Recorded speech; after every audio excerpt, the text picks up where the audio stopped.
ನಮಸ್ಕಾರ. ಜೀನಿ ನ್ಯೂಸ್ ವೀಕ್ಷಕರಿಗೆ ಸ್ವಾಗತ. ಎಲ್ಲ ವೀಕ್ಷಕರಿಗೆ ನಮಸ್ಕಾರ. ನಾನು ಸಂಧ್ಯಾ. ಫಿಲಿಪೈನ್ಸ್ನಲ್ಲಿ 7.8 ತೀವ್ರತೆಯ ಭಾರಿ ಭೂಕಂಪ, ಕಟ್ಟಡಗಳು ನೆಲಸಮ. ದಕ್ಷಿಣ ಫಿಲಿಪೈನ್ಸ್ನಲ್ಲಿ ಇಂದು ಸೋಮವಾರ ಮುಂಜಾನೆ ಪ್ರಬಲ 7.8 ತೀವ್ರತೆಯ ಭೂಕಂಪ ಸಂಭವಿಸಿದೆ. ಕಟ್ಟಡಗಳು ನೆಲಕ್ಕುರುಳಿದ್ದು, ಭಾರಿ ಭೂಕಂಪದ ಬೆನ್ನಲ್ಲೇ ಕರಾವಳಿ ಪ್ರದೇಶದಲ್ಲಿ ಸುನಾಮಿ ಮುನ್ನೆಚ್ಚರಿಕೆ ನೀಡಲಾಗಿದೆ ಎನ್ನಲಾಗಿದೆ. ಸೋಮವಾರ ಬೆಳಗ್ಗೆ 7:37ಕ್ಕೆ 7.8 ತೀವ್ರತೆಯ ಪ್ರಬಲ ಭೂಕಂಪ ಸಂಭವಿಸಿದ್ದು, ದಕ್ಷಿಣ ಫಿಲಿಪೈನ್ಸ್ ಮಿಂಡಾನಾವೋ ದ್ವೀಪದ ಜನರಲ್ ಸ್ಯಾಂಟೋಸ್ ನಗರದ ಸಮೀಪದಲ್ಲಿ ಕೇಂದ್ರ ಬಿಂದುವಿದೆ ಎಂದು ರಿಕ್ಟರ್ ಮಾಪಕದಲ್ಲಿ ತೋರಿಸಿದೆ ಎಂದು ತಿಳಿದುಬಂದಿದೆ.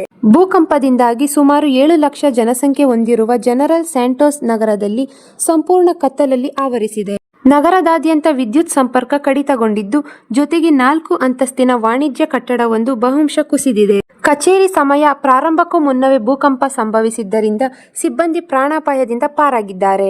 ಅವಶೇಷಗಳ ಅಡಿಯಲ್ಲಿ ಯಾರಾದರೂ ಸಿಲುಕಿದ್ದಾರಾ ಎಂಬುದು ಇನ್ನಷ್ಟೇ ತಿಳಿಯಬೇಕಾಗಿದೆ. ಈವರೆಗೂ ಯಾವುದೇ ರೀತಿ ಸಾವು ನೋವು ವರದಿಯಾಗಿಲ್ಲ ಎಂದು ವರದಿಗಳು ತಿಳಿಸಿವೆ. ಫಿಲಿಪೈನ್ಸ್ ಭೂಕಂಪದ ಪರಿಣಾಮ ಇಂಡೋನೇಷಿಯಾ ಮತ್ತು ಮಲೇಷಿಯಾದಲ್ಲಿ ಅಲೆಗಳು ಅಪ್ಪಳಿಸುವ ಸಾಧ್ಯತೆ ಇದ್ದು, ಈಗಾಗಲೇ ಇಂಡೋನೇಷಿಯಾದ ಕೆಲವು ಭಾಗಗಳಲ್ಲಿ ಈಗಾಗಲೇ 18 ಸೆಂಟಿಮೀಟರ್ ಎತ್ತರದ ಅಲೆಗಳು ಕಾಣಿಸಿಕೊಂಡಿವೆ. ಈ ದಿನದ ನಿರಂತರ ಸುದ್ದಿಗಳಿಗಾಗಿ ವೀಕ್ಷಿಸುತ್ತಿರಿ ಜೀನಿ ನ್ಯೂಸ್. ನಮಸ್ಕಾರ.